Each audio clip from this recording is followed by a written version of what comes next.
ഇറാഖിന്റെ വടക്കൻ മേഖലയിലുള്ള അമേരിക്കൻ സൈനിക കേന്ദ്രത്തിന് നേരെ വൻ മിസൈൽ ആക്രമണം നടന്നതായി ഇസ്ലാമിക് റവല്യൂഷണറി ഗാർഡ് കോർപ്സിന്റെ വക്താവ് സ്ഥിരീകരിച്ചിരിക്കുകയാണ്. ഖാത്തം അൽ അൻബിയ സെൻട്രൽ ഹെഡ്ക്വാർട്ടേഴ്സ് വക്താവ് ഇബ്രാഹിം സോൾഫഗാരി നൽകുന്ന വിവരമനുസരിച്ച് കുർദിസ്ഥാൻ മേഖലയിലെ ഹാരിർ വ്യോമത്താവളത്തിന് നേരെ IRGC ഗ്രൗണ്ട് ഫോഴ്സ് 5 മിസൈലുകളാണ് തൊടുത്തുവിട്ടത്. അമേരിക്കയുടെ അധിനിവേശ സൈനിക താവളത്തിന് നേരെ IRGC മിസൈൽ യൂണിറ്റുകൾ നടത്തിയ ഓപ്പറേഷൻ എന്നാണ് അദ്ദേഹം ഈ ആക്രമണത്തെ വിശേഷിപ്പിച്ചിരിക്കുന്നത്. മേഖലയിലെ US കേന്ദ്രങ്ങളെ ലക്ഷ്യമിട്ടുള്ള ഇറാന്റെ ഏറ്റവും പുതിയ സൈനിക നടപടിയായാണ് പേർഷ്യൻ ഭാഷയിൽ പുറത്തിറക്കിയ ഈ പ്രസ്താവനയിൽ അദ്ദേഹം വിലയിരുത്തിയിരിക്കുന്നത്. പരമോന്നത നേതാവ് അയത്തുള്ള അലി ഖൊമേനിയുടെ വധത്തിൽ പ്രതികാരം എന്നാണ് അദ്ദേഹം ഇതിനെ വിശേഷിപ്പിച്ചിരിക്കുന്നത്. മേഖലയിലെ അമേരിക്കൻ സാന്നിധ്യത്തോടുള്ള ഇറാന്റെ ദീർഘകാലമായ എതിർപ്പിന്റെ ഭാഗം കൂടിയാണിത്. സിറിയയിലും ഇറാഖിലും അമേരിക്കൻ സൈന്യം തുടരുന്നത് തങ്ങളുടെ സുരക്ഷയ്ക്ക് ഭീഷണിയാണെന്ന് ഇറാൻ കരുതുന്നുണ്ട്. കൂടാതെ ഇസ്രായേലിന് അമേരിക്ക നൽകുന്ന പിന്തുണയ്ക്കുള്ള തിരിച്ചടിയായും ഇതിനെ വ്യക്തമാക്കി കഴിഞ്ഞു. ഇറാഖിലെ കുർദിസ്ഥാൻ മേഖലയിൽ എർബിലിന് സമീപമാണ് ഹാരിർ വ്യോമത്താവളം സ്ഥിതി ചെയ്യുന്നത്. എന്നാൽ ലോകം ഇന്നുവരെ കണ്ടിട്ടില്ലാത്ത അത്രയും ഭീകരമായ ആക്രമണ പരമ്പരയാണ് പശ്ചിമേഷ്യ സാക്ഷ്യം വഹിച്ചുകൊണ്ടിരിക്കുന്നത്.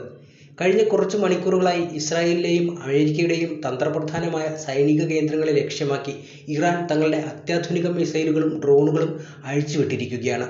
ഇത് കേവലം ഒരു തിരിച്ചടിയല്ല, മറിച്ച് മിഡിൽ ഈസ്റ്റിലെ അമേരിക്കൻ അപ്രമാദിത്വത്തിന്റെ അന്ത്യം കുറിക്കാനുള്ള കൃത്യമായ നീക്കമായാണ് ഇറാനിയൻ സ്റ്റേറ്റ് മീഡിയ വിലയിരുത്തുന്നത്. സംഘർഷം തുടങ്ങിയതിന് ശേഷമുള്ള ഏറ്റവും തീവ്രവും മാരകവുമായ ആക്രമണമാണിതെന്ന് റിപ്പോർട്ടുകൾ സൂചിപ്പിക്കുന്നുണ്ട്. ആകാശത്ത് അഗ്നി പടർത്തിക്കൊണ്ട് കുതിച്ചുയരുന്ന നൂറുകണക്കിന് മിസൈലുകൾക്ക് മുന്നിൽ അമേരിക്കയ്ക്ക് പ്രതിരോധ കവചങ്ങൾ പതറുന്ന കാഴ്ചയാണ് ഇപ്പോൾ കാണാൻ കഴിയുന്നത്. അമേരിക്കൻ പ്രതിരോധ കോട്ടകൾ തകർന്നുകൊണ്ട് ഇറാന്റെ മിസൈൽ കരുത്തിനു മുന്നിൽ പകച്ചു നിൽക്കുന്ന പശ്ചിമേഷ്യയാണ് ഇപ്പോൾ കാണാനാകുന്നത്. ഇസ്രായേലിന്റെ അതിസുരക്ഷാ കവചമായ അയൺ ഡോമും അമേരിക്കൻ സാങ്കേതിക വിദ്യയുടെ അഹങ്കാരമായ പേട്രിയറ്റ് മിസൈൽ പ്രതിരോധ സംവിധാനങ്ങളും ഇറാന്റെ മിസൈൽ പ്രഹവത്തിനു മുന്നിൽ വെറും കളിപ്പാട്ടങ്ങളായി മാറുന്ന അവിശ്വസനീയമായ കാഴ്ച കൂടി ഇപ്പോൾ പശ്ചിമേഷ്യയിൽ നിന്നും പുറത്തു വരുന്നുണ്ട്.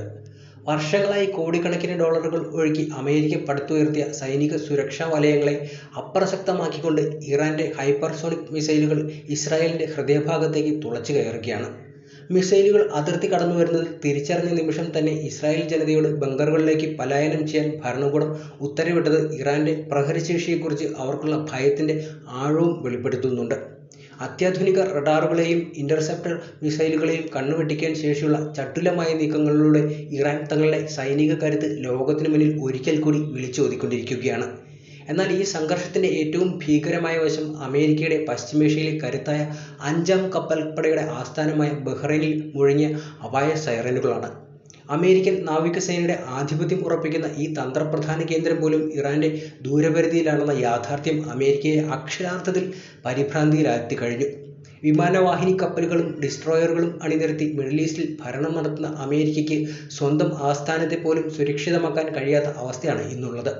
കടലിലും കരയിലും ആകാശത്തും ഒരുപോലെ ആധിപത്യം സ്ഥാപിക്കുന്ന ഇറാന്റെ മൾട്ടിലെയർ ആക്രമണ ശൈലിക്ക് മുന്നിൽ അമേരിക്കയുടെ ഡിറ്ററൻസ് തന്ത്രങ്ങൾ അമ്പെ പരാജയപ്പെടുന്ന കാഴ്ചയും കൂടിയുണ്ട്. അമേരിക്കൻ പണം വാരിക്കോരി നിർമ്മിച്ച ഈ പ്രതിരോധ കോട്ടകൾ ഇറാന്റെ അത്യാധുനിക ആയുധപുരയ്ക്ക് മുന്നിൽ വെറും കടലാസ് കൊട്ടാരങ്ങളായി മാറുകയാണ് കാഴ്ചകൾ. അമേരിക്ക നൽകുന്ന ഉറപ്പുകൾ വിശ്വസിച്ച് ഇറാന്റെ വാതിൽ മുട്ടുന്നവർക്ക് ലഭിക്കുന്ന ഈ പ്രഹരം ആഗോള അധികാര സമവാക്യങ്ങൾ മാറുന്നതിന്റെ സൂചന കൂടിയായിട്ടുണ്ട്. ഇറാന്റെ ഓരോ മിസൈലുകളും വെറുമൊരു സ്ഫോടനമല്ല, മറിച്ച് ദശകങ്ങളായി മിഡിൽ ഈസ്റ്റിൽ വേരൂന്നിയ അമേരിക്കൻ സാമ്രാജ്യത്വത്തിന്റെ അടിത്തറ ഇളക്കുന്ന പ്രകമ്പനങ്ങളായി നിലകൊള്ളുകയാണ്. പശ്ചിമേഷ്യയുടെ ആകാശം ഇറാന്റെ അഗ്നിബാധകളാൽ ചുവക്കുമ്പോൾ അവിടെ അസ്തമിക്കുന്നത് ആഗോള പോലീസ് ചമയുന്ന അമേരിക്കയുടെ അവസാനത്തെ ആധിപത്യം കൂടിയാണ്. മിസൈലുകൾ വർഷിക്കുന്ന സ്ഫോടനങ്ങളെക്കാൾ മാരകമാണ് ആഗോള വിപണിയുടെ സിരകളിലെ ലക്ഷ്യം വെച്ചുള്ള ഇറാന്റെ നീക്കങ്ങൾ. ലോകത്തിന്റെ ഊർജ്ജ കേന്ദ്രമായ പശ്ചിമേഷ്യയിലെ എണ്ണപ്പാടങ്ങളെ യുദ്ധക്കളമാക്കുന്നതിലൂടെ അമേരിക്കൻ ഡോളറിന്റെ അപ്രമാദിത്വത്തെയാണ് ഇറാൻ നേരിട്ട് വെല്ലുവിളിക്കുന്നത്. സൗദി അറേബ്യയുടെ അതിപ്രധാനമായ എണ്ണ ശുദ്ധീകരണ ശാലകൾക്ക് നേരെ ഇറാന്റെ ചടുലമായ ഡ്രോണുകൾ ഇരച്ചെത്തുമ്പോൾ തടഞ്ഞു നിർത്താൻ ശ്രമിക്കുന്ന അമേരിക്കൻ പ്രതിരോധ സംവിധാനങ്ങൾ പോലും ഭയത്തോടെ ഓടി വിളിക്കുന്ന കാഴ്ചയാണുള്ളത്. ഓരോ തവണയും എണ്ണ വിതരണ ശൃംഖലയിൽ ചെറിയൊരു വിള്ളൽ വീഴുമ്പോഴും അമേരിക്കയിലെ സ്റ്റോക്ക് മാർക്കറ്റുകൾ കൂപ്പുകുത്തുകയാണ്.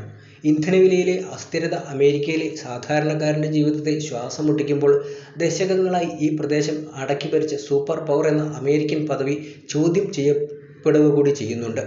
സ്വന്തം സഖ്യകക്ഷികളെ സംരക്ഷിക്കുമെന്ന വാഗ്ദാനം നൽകി മിഡിൽ ഈസ്റ്റിൽ വേരൂന്നിയ അമേരിക്കയ്ക്ക് ഇന്ന് ആ സഖ്യകക്ഷികളുടെ എണ്ണപ്പാടങ്ങൾക്ക് കാവൽ നിൽക്കാൻ പോലും കഴിയാത്ത അവസ്ഥയാണുള്ളത്. പശ്ചിമേഷ്യയിലെ കറുത്ത സ്വർണത്തിൽ കണ്ണുനട്ട് യുദ്ധങ്ങൾ നയിച്ച അമേരിക്കയ്ക്ക് ഇറാന്റെ ഈ പ്രഹരം ഏൽപ്പിക്കുന്നത് ആഴത്തിലുള്ള മുറിവ് കൂടിയാണ്. എണ്ണക്കപ്പലുകളുടെ യാത്ര മുടങ്ങുന്നതോടെ അമേരിക്കൻ വിപണിയിലെ പണപ്പെരുപ്പം നിയന്ത്രണരഹിതമായി കുതിക്കുകയും ചെയ്യുന്നുണ്ട്. ആയുധങ്ങൾ കൊണ്ട് പടുത്തുയർത്തിയ സാമ്രാജ്യത്വത്തെ സാമ്പത്തികമായി തകർക്കുക എന്ന ഇറാന്റെ തന്ത്രം അക്ഷരാർത്ഥത്തിൽ വിജയിക്കുക കൂടിയാണ്. അമേരിക്കയുടെ സൈനിക കരുത്ത് മിസൈലുകളിൽ മാത്രം ഒതുങ്ങുമ്പോൾ ലോകത്തിന്റെ ഊർജ്ജ വിപണിയെ ഒരൊറ്റ നീക്കത്തിലൂടെ നിശ്ചലമാക്കാൻ കഴിയുന്ന ഇറാന്റെ ബുദ്ധിപരമായ നീക്കം അമേരിക്കൻ ആധിപത്യത്തിന്റെ ചരമം കുറിച്ചിരിക്കുകയാണ്. ഇറാന് ഇന്ന് വെറുമൊരു രാജ്യമല്ല, മറിച്ച് ദശകങ്ങളായി ലോകത്തെ വിരട്ടി നിർത്തിയ അമേരിക്കൻ സാമ്രാജ്യത്വത്തിന്റെ അഹങ്കാരത്തിന് മേൽ ആഞ്ഞടിക്കുന്ന അജയ്യമായ ശക്തിയായാണ് വിലയിരുത്തപ്പെടുന്നത്. അമേരിക്ക തങ്ങളുടെ സർവ്വസന്നാഹങ്ങളും പണവും ആയുധവും നൽകി സംരക്ഷിക്കുന്ന ഇസ്രായേൽ എന്ന സുരക്ഷിത താവളത്തെ പോലും നിഷ്പ്രഭമാക്കിക്കൊണ്ട് ഇറാൻ നടത്തുന്ന ഈ മിസൈൽ താണ്ഡവം ആഗോള രാഷ്ട്രീയത്തിലെ അധികാര സമവാക്യങ്ങളെ അടിമുടി മാറ്റിയെഴുതുകയാണ്. അത്യാധുനിക മിസൈൽ സാങ്കേതിക വിദ്യയുടെ കരുത്തും അചഞ്ചലമായ നിശ്ചയദാർഢ്യവും കൈമുതലായുള്ള ഇറാൻ തങ്ങളുടെ മണ്ണിൽ തൊടാൻ വരുന്നവർ ആര് തന്നെയായാലും അത് ലോകത്തിലെ ഏറ്റവും വലിയ മഹാശക്തിയാണെങ്കിൽ പോലും അവർക്ക് സുരക്ഷിതമായ മടക്കയാത്ര ഉണ്ടാവില്ലെന്ന് ഉറക്കെ പ്രഖ്യാപിച്ചിരിക്കുകയാണ്. അമേരിക്കയുടെ സൈനിക വിമാനങ്ങളും പടക്കപ്പലുകളും അറബിക്കടലിലും മെഡിറ്ററേനിയനിലും നിസ്സഹായരായി നിൽക്കുമ്പോൾ ഇറാന്റെ ഡ്രോണുകളും മിസൈലുകളും ശത്രുവിന്റെ കോട്ടകൾക്ക് നേരിട്ട് വിരുന്ന് കൊടുക്കുകയാണ് ചെയ്യുന്നത്. അമേരിക്കൻ സൈനിക നീക്കങ്ങൾ ഓരോന്നായി പരാജയപ്പെടുകയും അമേരിക്ക നൽകുന്ന സുരക്ഷാ വാഗ്ദാനങ്ങൾ വെറും പൊള്ളയാണെന്ന് ലോകം തിരിച്ചറിയുകയും ചെയ്യുന്ന നിമിഷങ്ങളാണ് ഇപ്പോൾ കടന്നുപോയിക്കൊണ്ടിരിക്കുന്നത്. പശ്ചിമേഷ്യയുടെ ഭാവിയും അധികാരത്തിന്റെ താക്കോലും ഇറാന്റെ കൈകളിലേക്ക് മാറുന്ന സൂചനയും പുറത്തു വരുന്നുണ്ട്. ദശകങ്ങളായി പശ്ചിമേഷ്യയെ തങ്ങളുടെ ചൊൽപ്പടിക്ക് നിർത്താൻ അമേരിക്ക മെനഞ്ഞ ഓരോ തന്ത്രവും ഇറാന്റെ ചടുലമായ പ്രതിരോധത്തിന് മുന്നിൽ തകർന്നടിയുക കൂടിയാണ്. ഇന്ന് ആഗോള രാഷ്ട്രീയത്തിന്റെ കേന്ദ്രം മാറി ഇറാനിലേക്ക് ശ്രദ്ധ കേന്ദ്രീകരിക്കുന്ന അവസ്ഥയിലും എത്തിയിട്ടുണ്ട്. മാത്രമല്ല, ഇറാന്റെ പരമോന്നത നേതാവ് അയതൊള്ള അലി ഖമേനി കൊല്ലപ്പെട്ടതിന് പിന്നാലെ ലോകമെമ്പാടുമുള്ള തങ്ങളുടെ സ്ലീപ്പർ സെല്ലുകളെ ഇറാൻ സജീവമാക്കിയതായി അമേരിക്കൻ ഇന്റലിജൻസ് തന്നെ റിപ്പോർട്ട് ചെയ്തിട്ടുണ്ട്. ഇറാനിൽ നിന്ന് ഉത്ഭവിച്ചതെന്ന് കരുതപ്പെടുന്ന ദുരൂഹമായ രഹസ്യ കോഡുകൾ കണ്ടെത്തിയതിനെ തുടർന്ന് അമേരിക്കൻ രഹസ്യാന്വേഷണ ഏജൻസികൾ അതീവ ജാഗ്രതയും പുറപ്പെടുവിച്ചിട്ടുണ്ട്. ഇന്റർനെറ്റോ മൊബൈൽ നെറ്റ്വർക്കുകളോ ഉപയോഗിക്കാതെ അത്യാധുനിക റേഡിയോ ഫ്രീക്വൻസി വഴിയാണ് ഈ സന്ദേശങ്ങൾ കൈമാറിയിരിക്കുന്നത്. ഡിജിറ്റൽ തെളിവുകൾ അവശേഷിപ്പിക്കാതിരിക്കാനാണ് ഈ പഴയകാല ആശയവിനിമയ രീതി ഇറാൻ തിരഞ്ഞെടുത്തതെന്ന് കരുതപ്പെടുന്നുണ്ട്. വിവിധ രാജ്യങ്ങളിലൂടെ പുനഃസംപ്രേഷണം ചെയ്യപ്പെട്ട ഈ സന്ദേശങ്ങൾ കൃത്യമായ ഡീകോഡിംഗ് കൈവശമുള്ള സ്ലീപ്പർ സെല്ലുകൾക്ക് ആക്രമണം നടത്താനുള്ള ട്രിഗർ നിർദ്ദേശങ്ങളാകാമെന്ന് ABC ഉൾപ്പെടെയുള്ള മാധ്യമങ്ങളുടെ റിപ്പോർട്ടുകളും പുറത്തു വന്നു കഴിഞ്ഞു. ഫെബ്രുവരി 28-ന് അമേരിക്കയും ഇസ്രായേലും സംയുക്തമായി നടത്തിയ ആക്രമണത്തിലാണ് അയതൊള്ള അലി ഖമേനി കൊല്ലപ്പെടുന്നത്. ഇതോടെ ഓപ്പറേഷൻ എപ്പിക് ഫ്യൂറി എന്ന് പേരിട്ടിരിക്കുന്ന യുദ്ധം ദിവസങ്ങൾ കടന്നിരിക്കുകയാണ്. ഖമേനിയുടെ വധത്തിന് പ്രതികാരം ചെയ്യാൻ സ്ലീപ്പർ സെല്ലുകൾ വഴി വിദേശ രാജ്യങ്ങളിൽ ആക്രമണത്തിന് ഇറാൻ പദ്ധതിയിടുന്നതായാണ് സൂചന. ഇതിന്റെ അടിസ്ഥാനത്തിൽ FBI ഡയറക്ടർ കാഷ് പട്ടേൽ രാജ്യത്തെ സുരക്ഷാ ഏജൻസികൾക്ക് കർശന ജാഗ്രതാ നിർദ്ദേശവും നൽകിയിട്ടുണ്ട്. ഇസ്രായേലിനും അമേരിക്കയ്ക്കും എതിരായ പോരാട്ടം ഇതര രാജ്യങ്ങളിലേക്കും വ്യാപിക്കുക കൂടിയാണ്. ഖത്തർ, സൗദി അറേബ്യ, തുർക്കി, UAE തുടങ്ങിയ രാജ്യങ്ങളെ ഇറാൻ ആക്രമിക്കുമ്പോൾ ഇസ്രായേൽ ലക്ഷ്യമിടുന്നത് ലെബനനെ കൂടിയാണ്. കൂടാതെ ഇറാനെതിരായ സംഘർഷം ലോകരാഷ്ട്രീയത്തിൽ പുതിയ ചർച്ചകൾക്കും വഴി തുറന്നിട്ടുണ്ട്. അമേരിക്കയുടെയും ഇസ്രായേലിന്റെയും പൊതുഭാവങ്ങളിൽ വലിയ വ്യത്യാസം വ്യക്തമാക്കിക്കൊണ്ടാണ് ഈ നിർദ്ദേശങ്ങളും പുറത്തുവരുന്നത്. ഒരു ഭാഗത്ത് ഇസ്രായേൽ യുദ്ധത്തെയും പ്രധാനമന്ത്രി ബെഞ്ചമിൻ നെതന്യാഹുവിന്റെ നേതൃത്വത്തെയും വലിയ പിന്തുണ ലഭിക്കുമ്പോൾ മറുവശത്ത് അമേരിക്കൻ ഭൂരിപക്ഷം ജനങ്ങൾ ഈ നീക്കത്തെ സംശയത്തോടെയും എതിർപ്പുകളോടെയും കാണുന്നുവെന്നാണ് പുതിയ സർവേകൾ സൂചിപ്പിക്കുന്നത്. അതോടെ ഈ സംഘർഷം സൈനികമോ നയതന്ത്രമോ മാത്രമല്ല, രാഷ്ട്രീയമായി പോലും വലിയ പ്രത്യാഘാതങ്ങൾ സൃഷ്ടിക്കാൻ ഇടയുണ്ടെന്ന വിലയിരുത്തലുകളും പുറത്തു വരുന്നുണ്ട്.